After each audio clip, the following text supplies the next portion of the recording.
கரூரில் தாவேக தலைவர் விஜய் பிரச்சார கூட்ட நெரிசலில் சிக்கி 41 பேர் உயிரிழந்த சம்பவம் நாடு முழுவதும் அதிர்வலைகளை ஏற்படுத்தியுள்ளது.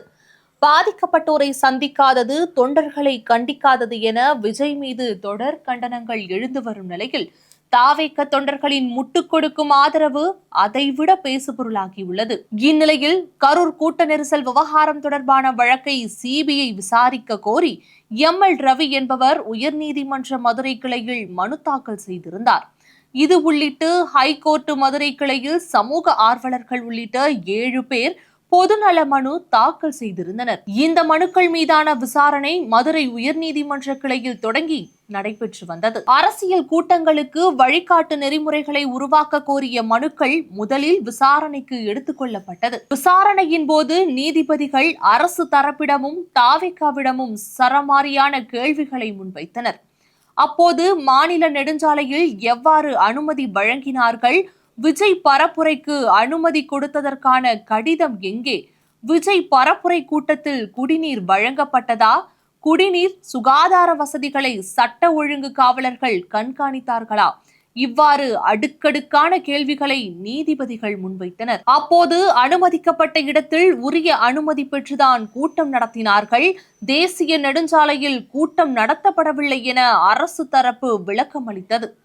கூட்டம் நடத்த ஒதுக்கப்பட்ட இடத்தில்தான் அனுமதி அளிக்கப்பட்டது எனவும் கூறப்பட்டது. இதையடுத்து பேசிய நீதிபதிகள் பொதுக்கூட்டத்திற்கென ஒதுக்கப்பட்டுள்ள இடத்திற்கு இந்த உத்தரவு பொருந்தாது எனவும் யார் மீதும் குறிப்பிட்டு குற்றச்சாட்டுகளை முன்வைக்க வேண்டாம் எனவும் கூறினர். கரூர் துயர சம்பவம் தொடர்பான வழக்கு விசாரணையின் போது மக்களின் நலனே முக்கியம் எனவும் தெரிவித்தனர். பொதுக்கூட்ட வழிகாட்டு நெறிமுறைகளை உருவாக்குவது குறித்த மனு சென்னை அமர்வில் நிலுவையில் உள்ளதை சுட்டிக்காட்டி இடைக்கால உத்தரவு பிறப்பித்தால் அதை பாதிக்கும் என நீதிபதிகள் கூறினர். அந்த மனுவுடன் இவற்றையும் சேர்த்து இடையீட்டு மனுவாக தாக்கல் செய்யுங்கள் என உத்தரவிட்டனர். நெரிசல் விவகாரத்தை சிபிஐ விசாரணைக்கு மாற்ற கோரிய பொதுநல வழக்கு விசாரணைக்கு வந்தது.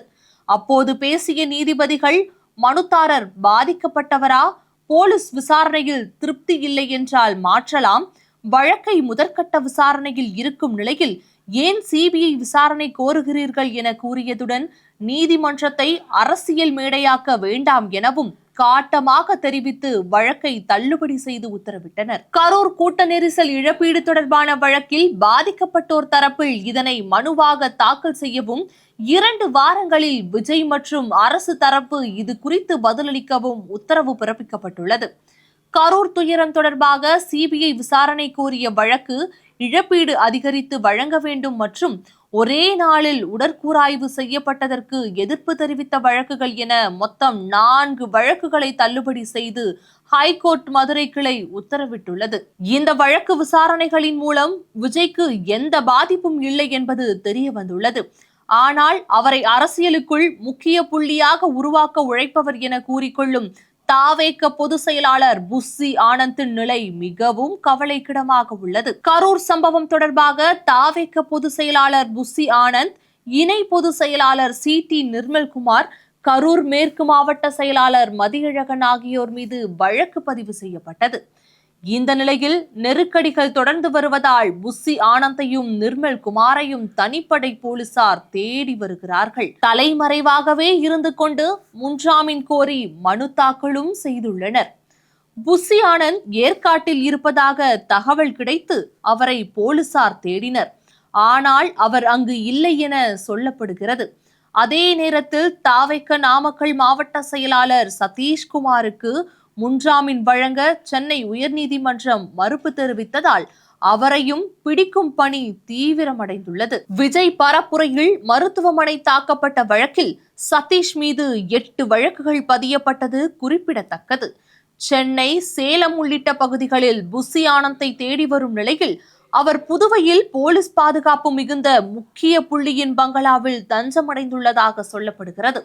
இதனால் அவரை கைது செய்ய முடியாமலும் அங்கு போய் அவர் இருக்கிறாரா என்று சோதனை கூட நடத்த முடியாமல் தமிழக தனிப்படை போலீசார் புதுவையில் முகாமிட்டு வருகிறார்கள் என சொல்லப்படுகிறது. அந்த முக்கிய புள்ளி யார் என தெரியவில்லை. ஆனந்த் புதுவையில் புஸ்ஸி தொகுதியின் முன்னாள் எம்எல்ஏ என்பதும் அவர் புதுவை முதல்வர் ரங்கசாமிக்கு நெருக்கம் என்பதும் குறிப்பிடத்தக்கது. ஆனந்தின் முயற்சியால் தான் விஜய் ரங்கசாமி சந்திப்புகள் கடந்த காலங்களில் நடந்தது அனைவருக்குமே தெரிந்த ஒன்றுதான். ஆனந்தின் வீடு புதுவை ஏனாம் பகுதியில் வெங்கடாச்சலபிள்ளை வீதியில் உள்ளது.